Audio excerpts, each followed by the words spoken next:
Hello there, and welcome once again. Tonight I've got quite a lot of materials from Gurdjieff, and some interesting examples from a book by George Blake, British Ships and Shipbuilders, which has a lot of wonderful old history in it and old English idioms, and above all, the sense of the clarity of the English mind, which is one of the joys of their culture. But let's start with this from Gurdjieff. He says, "Knowing that this science had long ceased to exist in the minds of the beings of the earth, I was greatly surprised and wished to know how that venerable Hadji had become interested in it.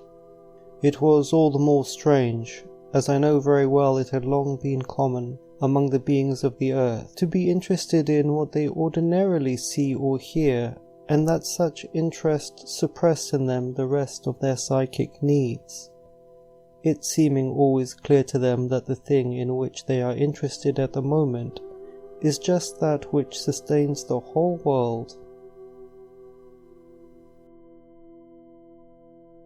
And what is it that sustains the world?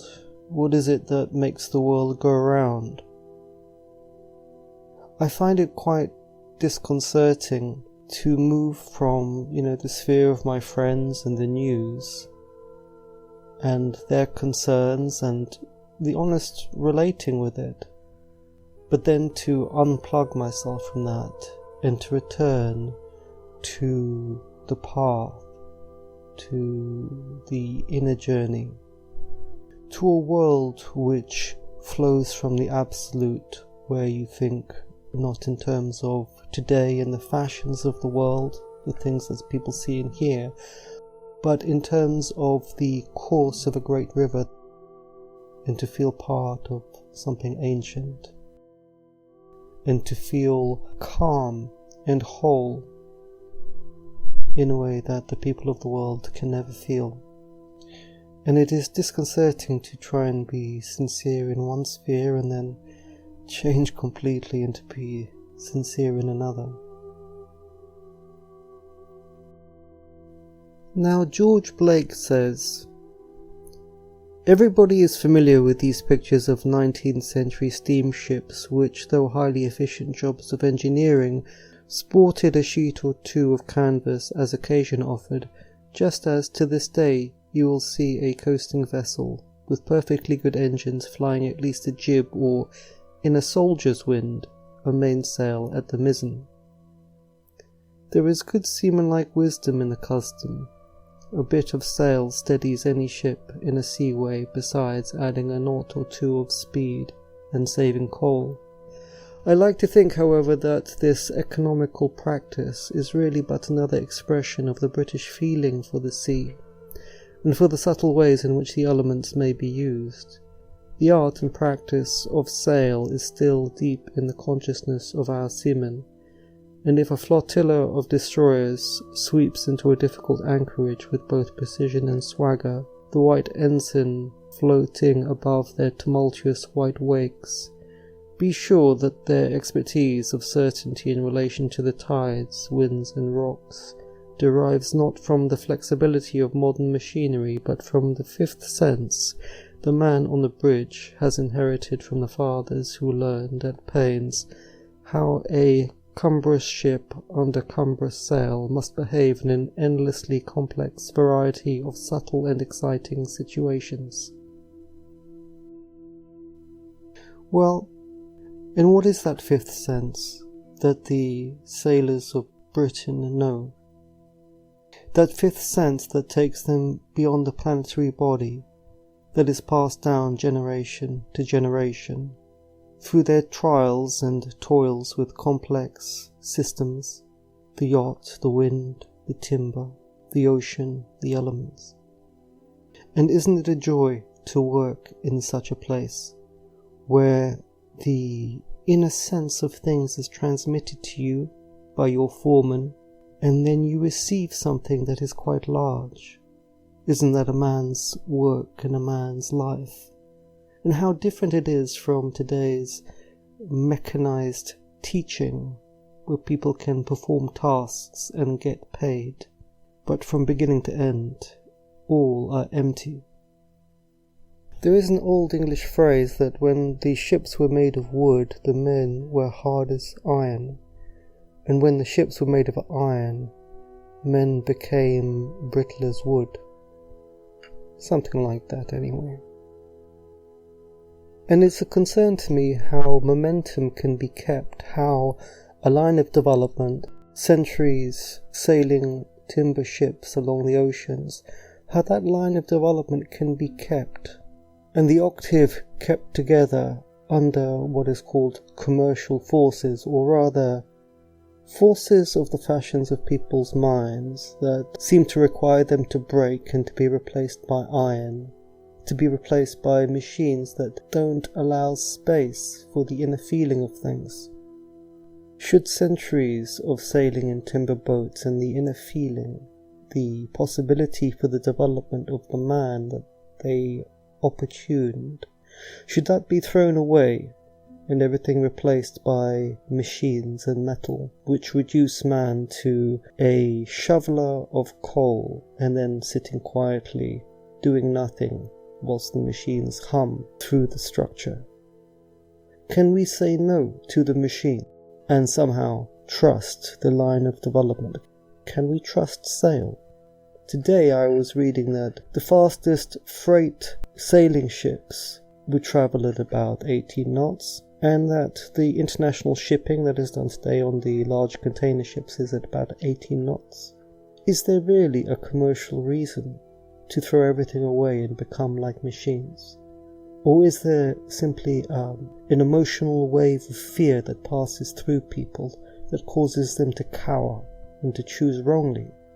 And perhaps it is true that where there is an altar is life, and that if you see God and feel God and return to God, then you will not crumble when there is pressure.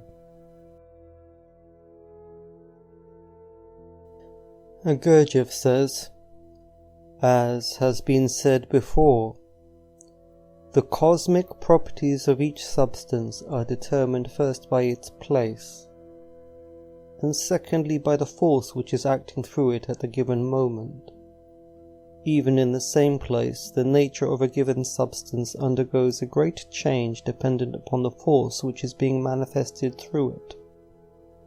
Each substance can be the conductor of any one of the three forces, and in accordance with this it can be active, passive, or neutralizing. It can be neither the first, nor the second, nor the third if no force is manifesting through it at the given moment, or if it is taken without relation to the manifestation of forces. In this way, every substance appears as it were in four different aspects or states.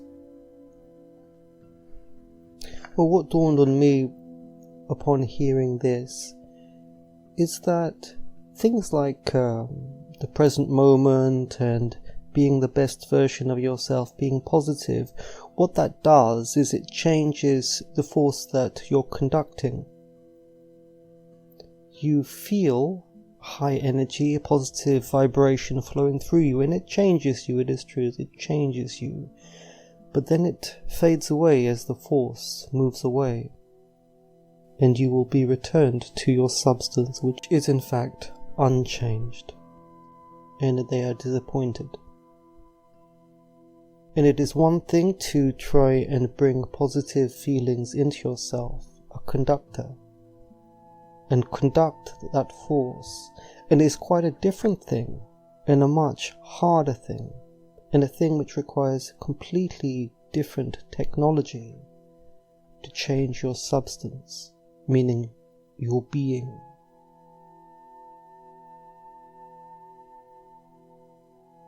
Gurdjieff often said that very little knowledge remained on the earth from previously learned civilizations. And I did buy a new copy of In Search of the Miraculous this week, and found something quite interesting.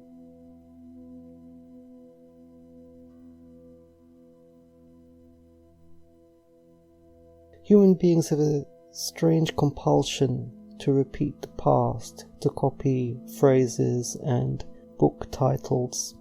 And in this same book on shipbuilding, the British once upon a time created a line of naval vessels called the Dreadnought. But the etymology is quite ancient, from at least 1200. Dread ish nawit, meaning I fear nothing. But it shows how the names that people use come from the history of this civilization that circulates around and around. People make new machines, build new buildings, and looking for the name, they return to the past to make the circle go round once again.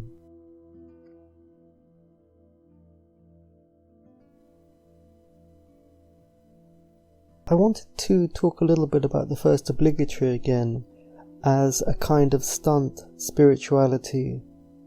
And I see this a lot. For instance, somebody might say that you must remember yourself, and when you explain to them that you can't do it, they'll say, "Oh yes, I know. I've been trying to do it for 20 years myself, and it's very difficult to keep trying." But this isn't really an answer. Maybe this person is just an idiot. Sometimes they're even well-meaning idiots. But this sense of pressure and the impossible and this kind of drama is not really what spirituality or anything is about. Gurdjieff says, "It is precisely this one-sided development that often seems particularly attractive to people." And what is attractive to people is drama. And Gurdjieff wanted to destroy that, and he wanted to restore the sense that religion and spiritual attainments are simply the natural unfoldment of proper learning and a proper human life, where you develop skill and then refined skill, and skill that's not just physical, but the emotional and higher aspects are integrated with it, and that eventually you evolve so that you can feel beyond the planetary body. Everything that is said today about spirituality, either that it doesn't exist or that it's an impossible thing, the way Americans bash the Bible, which I'm afraid does not really reflect Catholicism in Europe, which is quite calm, and there is a sense of trust and of tradition.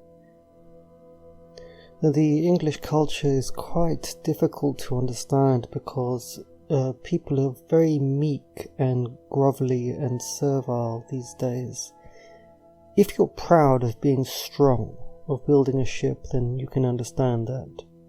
If you are suffering and you need help and you're willing to cry, then you can understand that. But if you're proud of being weak, that's a very confused position, and that is where this country is at the moment. They're proud of being anything but themselves.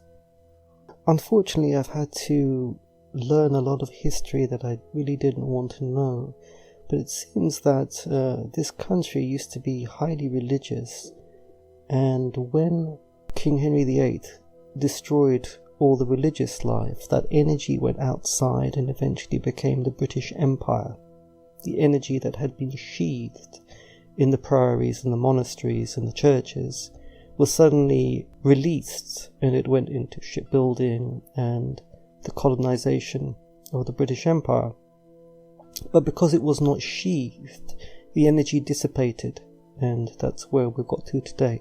There doesn't seem to be much life left in it. And that gives rise to all the queuing and the politeness and the, "Oh, I'm sorry, that is part of life in this country.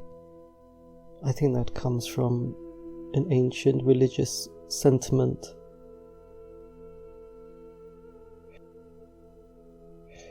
Gurdjieff was asked once, Is it not possible for man to be at once transposed to another stage of being by a wave of emotion? I do not know, said G. We are again talking in different languages. A wave of emotion is indispensable, but it cannot change moving habits. It cannot of itself make centers work rightly, which all their lives have been working wrongly. To change and repair this demands separate, special, and lengthy work. Then you say transpose a man to another level of being, but from this point of view a man does not exist for me. There is a complex mechanism consisting of a whole series of complex parts. A wave of emotion takes place in one part, but the other parts may not be affected by it at all. No miracles are possible in a machine. It is a miracle enough that a machine is able to change, but you want all laws to be violated.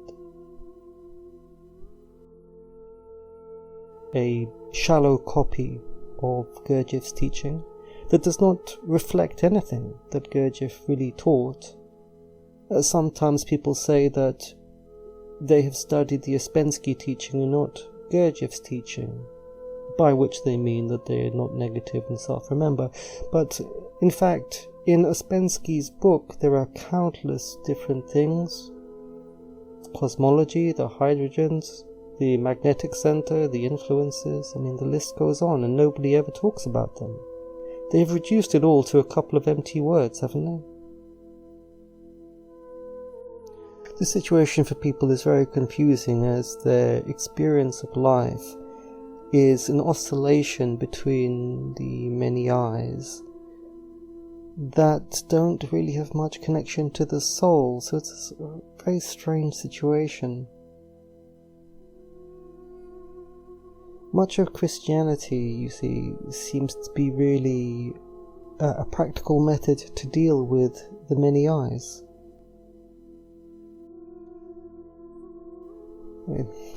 I think that's enough for today. Let's say goodbye.